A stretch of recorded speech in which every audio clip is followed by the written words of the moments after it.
நிகழ்வு பற்றி பார்க்கலாம். ஐசோபேரிக் ப்ராசஸ்ன்னு சொல்லுவோம்.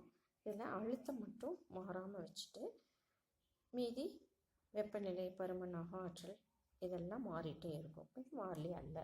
இப்போ நம்ம நல்லியல்பு வாயு சமன்பாடு என்ன தெரியும்? பிவி ஈக்குவல் டு மியூஆர்டி அப்படின்னு தெரியும். அப்போ பிங்கிறது நமக்கு மாறிலின்னு சொல்லிக்கிறோம். அதனால் அந்த சைட் கொண்டு போனீங்கன்னா சமன்பாடு அந்த சைட் கொண்டு வந்தீங்கன்னா P V equal to mu R by P into T. இந்த மியூஆர் பை பிங்கிறது நமக்கு மியூஆர் ஒரு மாறிலி, பிங்கிறது மாறிலி, அதனால mu R by P equal to மாறிலின்னு சொல்கிறோம். இப்போ அழுத்த மாறா நிகழ்வில் கெல்வின் வெப்பநிலை பருமனுக்கு நேர்தகவல் இருக்குது. அதாவது V is proportional to T அப்படின்னு சொல்கிறோம். அல்லது நம்ம என்ன எழுதலாம் அப்படின்னு V by T equal to constant அப்படின்னு எழுதலாம். இப்போ இங்கே பாருங்கள், இதில் V is proportional to Tன்னு கொடுத்துருக்காங்க இல்லையா? அதில் நம்ம என்ன எழுதலாம் அப்படின்னா, இப்போது V by T equal to மாறிலி அப்படின்னு எழுதலாம். இப்போ அழுத்த மாறா நிகழ்வில் பிடி வரைபடம் ஆதிப்புள்ளி வழியே செல்லும் ஒரு நேர்கூடாக அமையுது. அப்போது வாயு ஒன்று விஐ டிஏங்கிற நிலையிலிருந்து விஎஃப்டிஐ நிலைக்கு மாறா அழுத்தத்தில் செல்லும்போது DF by VF equal to DI by VI. இப்போ இந்த மாதிரி இது ஈக்குவல் டு என்னென்னு எழுதலாம்? இங்கே பார்த்தீங்கன்னா இந்த இடத்துல இதை நம்ம என்ன எழுதலாம் அப்படின்னம்னா T by Vன்னு எழுதலாம். அதனால் TF by VF equal to TI by VAன்னு சொல்கிறோம். இப்போ அழுத்த மாறா நிகழ்வுக்கு எடுத்துக்காட்டு பார்த்தோம் அப்படின்னா, வாயுவை வெப்பப்படுத்தும் போது வாயு வெப்பமடைந்த பின்னர் அது பிஸ்டனை தள்ளுகிறது. இப்போ வெப்பப்படுத்துகிறோம், தொடக்க நிலையில் விஐயில் இருக்குது, இறுதிநிலை எது வெப்பப்படுத்தணுன்னே அந்த பிஸ்டன் மேலே ஒரு நிறைய வச்சிடணும். நிறைய வச்சதுக்கப்புறம் அது என்ன ஆயிடுது, கீழே இருக்குது, ஒரு தொடக்க நிலையில் இருக்குது. அதுக்கப்புறம் அது கீழே வர முடியாது, ஏன்னா அங்கே வாயு இருக்கனால கீழே வர முடியாது. அப்போ விஏங்கிற பருமன் அளவில் இருக்குது. இப்போ அந்த வாயுவை நம்ம வெப்பப்படுத்தணுன்னே என்ன ஆகும் அப்படின்னம்னா, அந்த வாயுவானது விரிவடைந்து மேல் நோக்கி நகருது. அப்போது என்ன ஆகுது, அழுத்தமானது மாறாமல் இருக்கும். இப்போது வீட்டு சமையல் அறையில் நடைபெறும் பெரும்பாலான சமையல் நிகழ்வுகள் அழுத்த மாறா நிகழ்வுகள். இப்போ திறந்த பாத்திரத்தில் உணவை சமைக்கிறோம். இப்போ உணவுக்கு மேலே உள்ள அழுத்தம் இப்போது வளிமண்டல அழுத்தத்துக்கு சமமாக இருக்கும். இப்போ இந்த டயக்ராம் பார்த்தீங்க அப்படின்னா, இந்த பிவி டயக்ராமில் பார்த்தோம் அப்படின்னம்னா, பிவி வரைபடம் பரும அச்சுக்கு இணையாக இருக்கும், ஒரு கிடைத்தல கோடாக கிடைக்கிது. இப்போ பருமன் குறையும் அழுத்தம் மாறா நிகழ்வு இந்த ரெண்டுமே, அழுத்தம் மாறா அமுக்கம், அழுத்தம் மாறா விரைவு அப்படின்னு சொல்கிறோம். இப்போ பருமன் அதிகரிக்கும் போது அழுத்தம் மாறா நிகழ்வு, பருமன் அதிகரிக்கும் போது அழுத்தம் இங்கே மாறுறதில்லை, இந்த விரிவின் போதும் மாறுறதில்லை. இப்போ பார்த்தோம் அப்படின்னம்னா அமுக்கத்தை அப்போ மைனஸ் எக்ஸ் ஆக்சஸில் இருக்கும், விரிவப்போ ப்ளஸ் எக்ஸ் ஆக்சஸில் இருக்கும் அந்த டைரக்ஷன். இப்போ அழுத்த மாறா நிகழ்வில் செய்யப்பட்ட வேலை, வாயுவால் செய்யப்பட்ட வேலை W equal to integral VI to VF PDF. P வந்து கான்ஸ்டன்ட்ங்கிறனால வெளியெடுத்துரு. இப்போ W equal to P integral VI to VF DV அப்படின்னு நம்ம எழுதலாம். இப்போ அழுத்த மாறா நிகழ்வில் அழுத்தம் ஒரு மாறிலி. அப்போ பியை வந்து நம்ம கான்ஸ்டன்ட் எடுத்ததுனால டிவி வந்து வின்னு எழுதலாம். அப்போ நம்ம என்ன கிடைக்கும், டிவி இன்டெகிரேட் பண்ணால் வி கிடைக்கும். அது லிமிடேஷன் விஐ டு விஎஃப் போடும்போது V F upper limit minus lower limit, அப்போ விஎஃப் மைனஸ் விஏ. இப்போ W equal to P into V F minus V I. V F minus விஐங்கிறது டெல்டா வி, பருமநிலையில் ஏற்பட்ட மாற்றம். அப்போ பி டெல்டா வி அப்படின்னு சொல்கிறோம். அப்போ டெல்டா வி எதிர்குறியாக இருந்ததுன்னா டபிள்யூ எதிர்குறியாக இருக்கும். இது வாயுவின் மீது வேலை செய்யப்படுதுங்கிற சொல்கிறோம். டெல்டா வி நேர்குறியாக இருந்ததுன்னா டபிள்யூ நேர்குறியாக இருக்கும், வாயுவால் வேலை செய்யப்படுது. இப்போது நல்லியல்பு சமன்பாடுபடி பிவி ஈக்குவல் டு மியூஆர்டின்னு தெரியும். அப்போ V equal to mu R T by பின்னு எழுதலாம். அப்போ இதை கூட இந்த சமன்பாட்டில் சப்ஸ்டியூட் பண்ணிங்கன்னா பிடி W equal to P delta விங்கிற சமன்பாட்டில் சப்ஸ்டியூட் பண்ண அப்படின்னா என்ன வரும்? இப்போ பார்த்தீங்கன்னா, இப்போ W equal to P delta V அப்படிங்கிற சமன்பாட்டில் நம்ம பயன்படுத்துகிறோம். இதை வியை விக்கானதை டெல்டா விங்கிறது நிமிஷம் இப்போது W equal to P into VF minus VAங்கிற சமன்பாட்டில் பயன்படுத்துங்க. அப்போ என்ன வரும்? P into mu R T by P, இது TF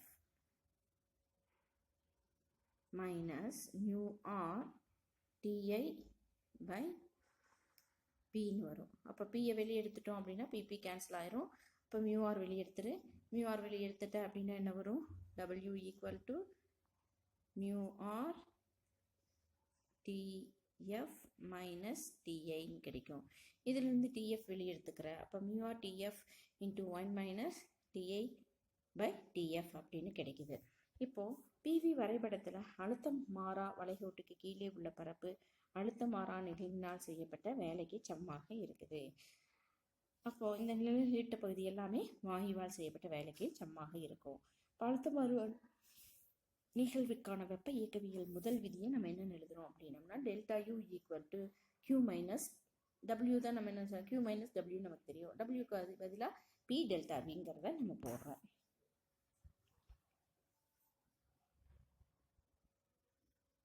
அடுத்தது பருமன் மாறா நிகழ்வு. அமைப்பினுடைய பருமனை மாறா மதிப்பாக கொண்டு செய்யப்படும் வெப்ப இயக்கவியல் நிகழ்வு பருமன் மாறா நிகழ்வுன்னு சொல்கிறோம். இந்த நிகழ்வில் அழுத்தம், வெப்பநிலை மற்றும் அக ஆற்றல் ஆகியவை தொடர்ந்து மாற்றமடையுது. இப்போ பருமன் மாறா நிகழ்வுக்கு அழுத்தம் பருமன் வரைபடம் அழுத்த அச்சுக்கு இணையாக வரையப்படும் ஒரு இணைகோடாக இருக்குது. பார்த்திங்கன்னா அழுத்தத்துக்கு இணையாக வரைகோடாக நேர்கோடாக இருக்குது அப்படின்னு சொல்லலாம். இப்போ பருமன் மாறா நிகழ்வுக்கு நிலை சமன்பாட்டுக்கு நம்ம என்ன தெரியுமா? ஃபார் நலிவு வாயுவுக்கு PV equal to mu R T.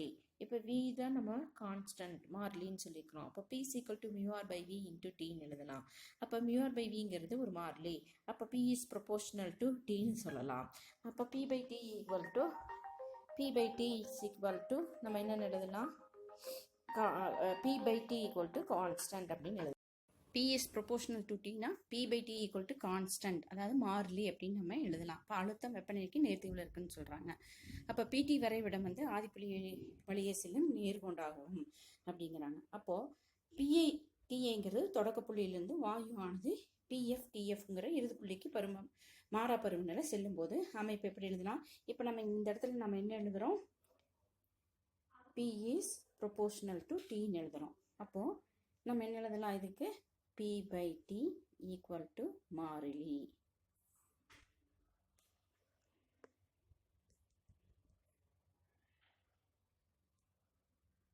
பாருங்க, P is proportional to T, அதனால P by T equal to மாறிலி அப்படின்னு எழுதுறோம். அதில் இந்த ஃபார்முலாலேருந்து நம்ம என்ன எழுதலாம்? PI by TI equal to PF by TFன்னு எழுதலாம். அப்போது பருமன் மாறா நிகழ்வு அப்படின்னா என்ன? Delta V equal to 0. அப்போ W ஈக்குவல் டு 0ன்னு ஆயிரும். டெல்டா V 0 போது W 0 ஆயிடுது. அப்போது வெப்ப இயக்கவியலின் முதல் விதி என்ன? Delta U equal to Q plus W. இப்போ W 0ங்கிறனால டெல்டா U ஈக்குவல் டு Qன்னு சொல்கிறோம். அப்போது நம்ம இதில் நம்ம என்ன தெரிஞ்சுக்கிறோம் அப்படின்னம்னா வெப்பமாக ஆற்றலை மட்டுமே அதிகரிக்கும். இதன் விளைவாக வெப்பநிலை உயரும், மேலும் அழுத்தமும் அதிகரிக்கும் அப்படின்னு சொல்கிறாங்க. அப்போது டெல்டா இந்த இதில் பார்த்தீங்கன்னா பருமன் மாறா உருளை எடுத்துக்கிறாங்க. இப்போ வாயுவுக்கு தொடக்க நிலையில் வாயுவானது P1 அப்படிங்கிற அழுத்தத்தில் இருக்குது. நம்ம இது வெப்பத்தை கொடுக்குறோம். அடுத்தது ரெண்டாவது வந்து P2ங்கிற வெப்பமானது அழுத்தமானது அதிகரிக்குது, வாயுவானது விரிவடையுது, அதனால் அழுத்தம் அதிகரித்து வெப்பநிலையும் இங்கே உயருதுன்னு சொல்கிறாங்க. அப்போ அமைப்பு ஒன்று பருமன் மாறா நிலையில் தனது வெப்பத்தை, பருமன் மாறாது அப்படின்னா அந்த கன அளவு மாறாம அப்படியே இருக்குது பாருங்க. அப்போ தனது வெப்பம் கடத்தும் சுவரின் மூலமாக சூழலுக்கு வெப்பத்தை கடத்துது அப்படிங்கிறது நமக்கு தெரியுது. அப்போ அமைப்பினுடைய அக ஆற்றல் குறையுது. இதன் பயனாக வெப்பநிலை குறையும், அழுத்தமும் குறைஞ்சிரும். இப்போ இதுக்கு எடுத்துக்காட்டு என்னன்னு பார்த்தோம்னா இந்த டயக்ராமில் பாருங்கள், மூடப்பட்ட பாத்திரத்துல உணவு சமைக்குது. அப்ப பாத்திரத்தின் மூடி என்னவாகும், கொஞ்ச நேரம் கழிச்சு நல்லா தண்ணியெல்லாம் கொதிச்சு கொஞ்ச நேரம் கழிச்சு ஆனோடனே என்ன ஆகும், அந்த நீராவினால சிறிது மேல் நோக்கி தள்ளப்படும். அப்போ இதற்கு காரணம் பாத்திரத்தை மூடிய பின்பு பருமன் ஒரு மாறா மதிப்பினை பெறுது. அப்ப வெப்பம் தொடர்ந்து அளிக்கப்படும் போது அழுத்தம் அதிகரிக்குது. இதனால் நீராவி மேல் நோக்கி சென்று மூடிய மேல் நோக்கி தள்ள முயற்சிக்குது. அதே மாதிரி இந்த மோட்டார் சைக்கிள், காரு போன்ற தானியங்கி வாகனங்களில் உள்ள பெட்ரோல் இயந்திரம் 4 நிகழ்வுகளை மேற்கொள்ளும். என்னென்ன அப்படின்னு பார்த்தீங்கன்னா, பிஸ்டன் வெப்ப பரிமாற்றமில்லா நிகழ்வின் மூலமா ஒரு குறிப்பிட்ட பருமனுக்கும் சுருங்குது. இப்போ பார்த்தீங்கன்னா இந்த நிகழ்வில் பாருங்க 4 கொடுத்துருக்காங்க. இது வெப்பம் பரிமாற்றமில்லா நிகழ்வு, அதாவது ஐசோதெர்மல் ப்ராசஸ்ன்னு சொல்கிறோம் இல்லையா அது. அப்போ இது வெப்ப பரிமாற்றமில்லா நிகழ்வு.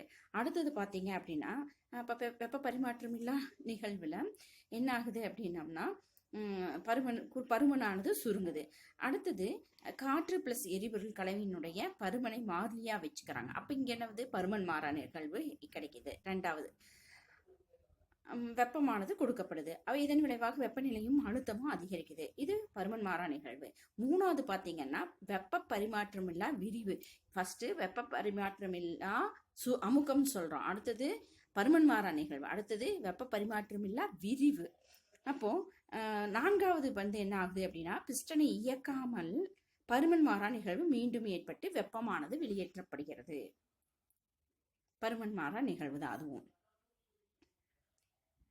அப்போ பல்வேறு வெப்ப இயக்கவியல் நிகழ்வுகளின் சுருக்கம் இப்போ பார்க்கலாம். பாருங்க, இந்த அட்டவணையில் பார்த்தீங்க அப்படின்னம்னா,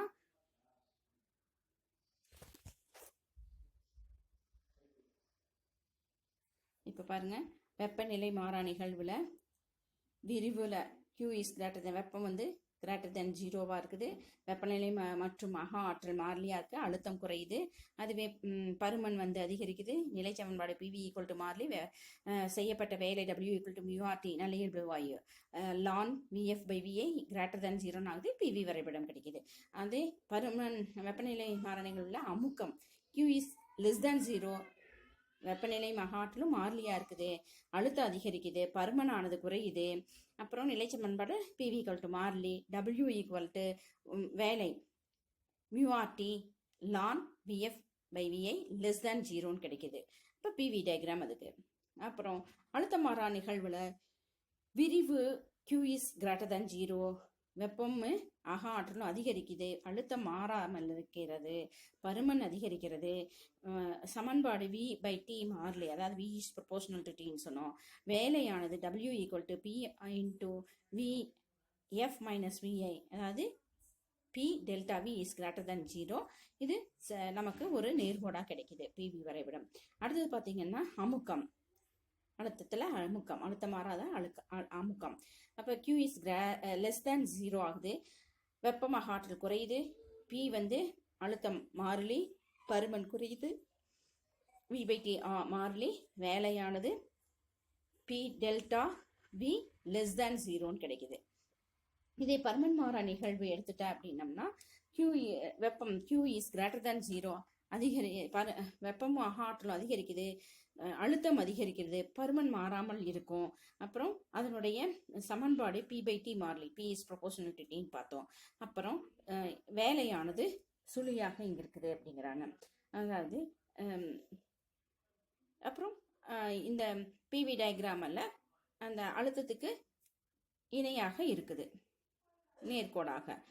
பருமன் மாறா நிகழ்வில் என்ன ஆகுது, Q லெஸ் தேன் 0வா இருக்குது, அக ஆற்றலும் அழுத்தம் வெப்பமும் குறையும், அழுத்தம் குறையுது, பருமன் மாறிலியா இருக்குது, P by T மாறிலியா இருக்குது, அழுத்தம் பருமன் மாறா நிகழ்வில் தானே நம்ம சொல்லியிருக்கிறோம். அப்போ வேலை சுழியா இருக்குது. அப்புறம் இந்த PV டயக்ராம் இது அழுத்தத்துக்கு இணையாக நேர்கோடாக இருக்குது. அதே வெப்ப பரிமாற்றம் இல்லா நிகழ்வில் பார்த்தீங்கன்னா விரிவில் Q is equal to 0. அப்போ வெப்பமும் அக ஆற்றலும் குறையுது, அழுத்தம் குறையுது, பருமன் அதிகரிக்குது. அப்போ W ஈக்குவல் டு வேலையானது சமன்பாடு P V power gamma equal to மாறிலி, வேலை W equal to mu R by gamma -1 into T I minus T F equal to is greater than 0ன்னு கிடைக்குது. அப்புறம் அதுக்கான பிவி வரைபடம். இப்போ இது அமுக்கம் எடுத்துட்டோம் அப்படின்னா Q = 0, வெப்பம் ஆற்றலும் அதிகரிக்குது, அழுத்தம் அதிகரிக்குது, பருமன் வந்து குறையுது, பிவி பவர் காமா மாறிலிங்கிறது சமன்பாடு. வேலையானது W = mu R divided by gamma -1 TI minus TF is less than 0 அப்படின்னு கிடைக்குது. அந்த பிவி டயக்ராம் நமக்கு கிடைக்குது. அப்போ ஆற்றலில் ஏற்பட்ட மாறுபாடு சுழியா இருக்கு. சுழற்சி நிகழ்வில் அமைப்புக்குள் வெப்பம் செல்லும், அதே போன்று அமைப்பிலிருந்தும் வெப்பம் வெளியேறும். வெப்ப இயக்கவியலின் முதல் விதியிலிருந்து அமைப்புக்கு மாறுபட்ட தொகுபையின் வெப்பம் ஆய்வால் செய்யப்பட்ட வேலைக்கு சமமாக இருக்குது அப்படிங்கிறாங்க. அப்போ Q = Q in minus Q out = W அப்படின்னு சொல்றோம். பாருங்க, இது சுழற்சி நிகழ்வு. சுழற்சி நிகழ்வில் தான் நம்ம பார்க்குறோம். சுழற்சி நிகழ்வில் இவ்வகை வெப்ப இயக்கவியலில் நிகழ்வில் வெப்ப இயக்கவியல் அமைப்பு ஒரு நிலையிலிருந்து தொடர்ச்சியாக மாற்றமடைந்து இறுதி நிலையில் தனது தொடக்க நிலையை மீண்டும் அடையும். அமைப்பு தனது தொடக்க நிலையை மீண்டும் அடைவதால நமக்கு ஆற்றலில் ஏற்பட்ட மாறுபாடு சுழியாயிரும். சுழற்சி நிகழ்வில் அமைப்புக்குள் வெப்பம் செல்லும், அதே போன்று அமைப்பிலிருந்தும் வெப்பம் வெளியேறும். வெப்ப இயக்கவியலின் முதல் விதியிலிருந்து அமைப்புக்கு மாற்றப்பட்ட தொகுபையின் வெப்பம் வாயுவால் செய்யப்பட்ட வேலைக்கு சமமா இருக்கும். அப்போ Q net = Q in minus Q out = 0. இது சுழற்சி நிகழ்வுக்குன்னு சொல்றாங்க.